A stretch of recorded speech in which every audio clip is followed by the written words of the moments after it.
यहाँ पर बहुत इंपॉर्टेंट देखना है, इसका एक प्रैक्टिकल एस्पेक्ट अंकित जी ने आप सबके सामने रखा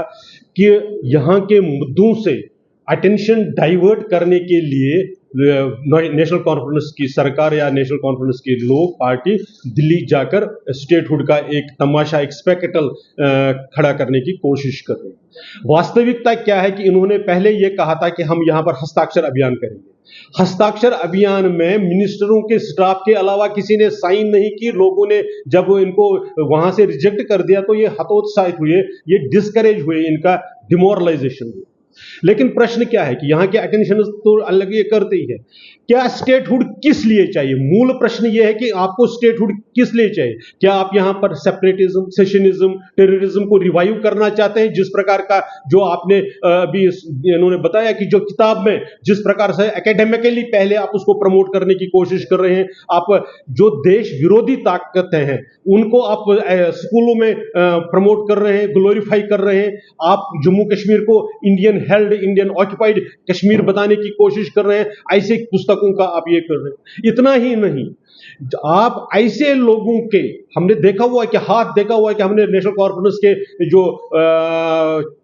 हेड है, चीफ है, प्रेसिडेंट है और मुख्यमंत्री रहे हुए हैं, एक कातिल, एक टेररिस्ट डिक्लेयर जिनके खिलाफ चार्जशीट हुआ है, उनके कंधे पर उनका हाथ, ऐसे फोटो हमने देखे हुए हैं। और इसके साथ ही अगर आप देखेंगे कि वो किसको बुला रहे हैं दिल्ली में, आपको आपके डेमोक्रेसी में प्रोटेस्ट करने का बिल्कुल आपको अधिकार है, आप कर सकते हैं, लेकिन हुर्रियत कॉन्फ्रेंस के फॉर्मर चेयरमैन को आप बुलाएंगे प्रोटेस्ट करने के लिए? क्या कहीं इसके तार इससे तो नहीं जुड़े हुए हैं कि आप पाकिस्तान को बेल आउट करना चाहते हैं? पाकिस्तान ऑक्युपाइड जम्मू कश्मीर में, मुजफ्फराबाद में, रावलाकोट में, मीरपुर में, वहां पर जो अत्याचार कर रहे हैं, आप देखिए कितने आधुनिक हथियारों से वो पीसफुल लोगों को उन पर किस प्रकार से हमला कर रहे हैं, किस प्रकार से उनकी जिनोसाइड कर रहा है, किस प्रकार से उन पर ब्रुटलिटीज कर रही हैं। कहीं इंटरनेशनल लेवल पर यह दिखाने के लिए तो नहीं है कि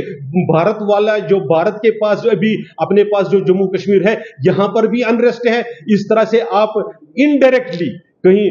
पाकिस्तान आर्मी और पाकिस्तान की सरकार को बेल आउट करने की कोशिश तो नहीं कर रहे हैं कि बराबर नहीं। तो जब आप जम्मू कश्मीर को अपना हिस्सा मानते हैं, जब आप मानते हैं कि पीओजेके भी इसी जम्मू कश्मीर का हिस्सा है, तो उन पर, उनके वहां पर जो लोग हैं उन पर आखिर वो मांग क्या कर रहे हैं? मांग तो सिंपल, एक तो वो राशन, पानी, बिजली, यही तो मांग रहे हैं ना। और साथ में बता रहे हैं कि जो जम्मू कश्मीर से बाहर की वहां की उनकी 12 सीटें, जिस पर जो प्रैक्टिकली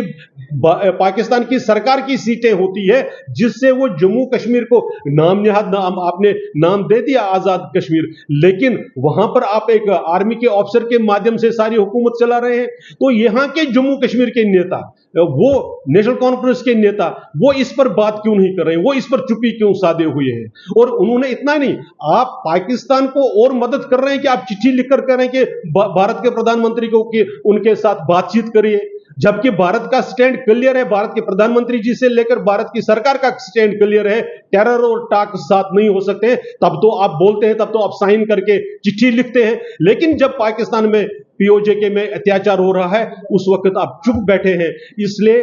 जम्मू कश्मीर की जनता को, जम्मू कश्मीर जो समझती है, जो नेशनल कॉन्फ्रेंस की असलियत को जानते हैं, उनको हम आज्ञा कर रहे हैं, उनको हम अवगत करा रहे हैं कि दिल्ली में जो ये नाटक है, ये सिर्फ पॉलिटिकल स्पेक्टेकल, क्योंकि यहां सिग्नेचर कैंपेन चला नहीं, यहां और कोई चीज नहीं चली, और जो ही आपके इरादों के बारे में पता चला तो उस पर सख्त कार्रवाई हो रही है। नहीं तो जो स्टेटहुड का जो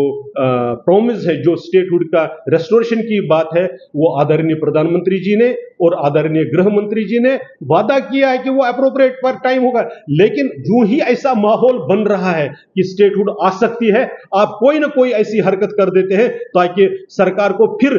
सोचना पड़ता है, बार बार सोचना पड़ता है कि कहीं अलगाववाद रिवाइव ना हो, कहीं सेशनिज्म रिवाइव ना हो, कहीं टेररिज्म रिवाइव ना हो। इसलिए हमारा आग्रह है लोगों से भी कि इनकी बातों में ना आए हुए, इनसे भी नेशनल कॉन्फ्रेंस को, अगर आप एक रिस्पॉन्सिबल पॉलिटिकल पार्टी है जैसा आप क्लेम करते हैं, तो आपको इस वक्त ये पोस्टपोन करना चाहिए, क्योंकि इस वक्त आपका टोटल फोकस, खासकर 27 जुलाई तक, जब तक पाकिस्तान में इलेक्शन की बात चल रही है पीओजेके में, तब तक आपको इसको डिले करना चाहिए। आपको ये नहीं करना चाहिए, आप मांग कर लीजिए, उसके बाद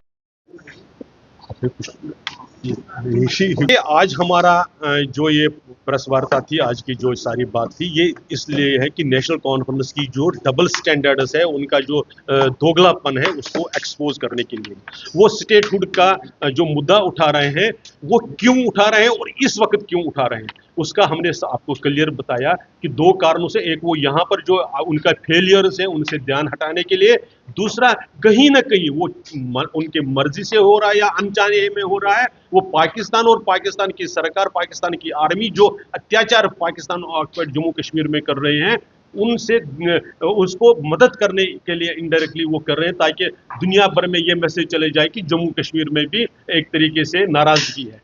आपका स्टेटहुड पर प्रदर्शन करना या किसी भी मुद्दे पर प्रदर्शन करना जम्मू कश्मीर में या भारत में डेमोक्रेटिक सेटअप है, आपका अधिकार है। लेकिन आप जम्मू पाकिस्तान ऑक्युपाइड जो अत्याचार कर रहा है उस पर आप चुप क्यों है? वहां के लोगों के बारे में आप क्यों नहीं कुछ बोल रहे हैं? और आपने जो खुद कहा था कि आपको ध्यान में है कि प्राइम मिनिस्टर साहब ने और होम मिनिस्टर साहब ने प्रॉमिस किया है, तो अप्रोप्रिएट एक्शन जब तक टाइम नहीं आता, उसके बदले आप उस टाइम को और बिगाड़ रहे हैं, यहां पर अलगाववादियों के लिए आतंकवादियों की ग्लोरिफिकेशन करके। तो हम उसका विरोध कर रहे हैं और इनको कह रहे हैं कि आपको इस वक्त ये प्रदर्शन नहीं करना चाहिए, खासकर 27 जुलाई तक, जब तक पाकिस्तान में जो ज्वाइंट एक्शन कमेटी की जो कॉल है, जिन्होंने वो वहां पर प्रोटेस्ट किया है इलेक्शन के खिलाफ, आपको उनका समर्थन में खड़ा होना चाहिए, न कि पाकिस्तान की आर्मी, अत्याचारी आर्मी की मदद।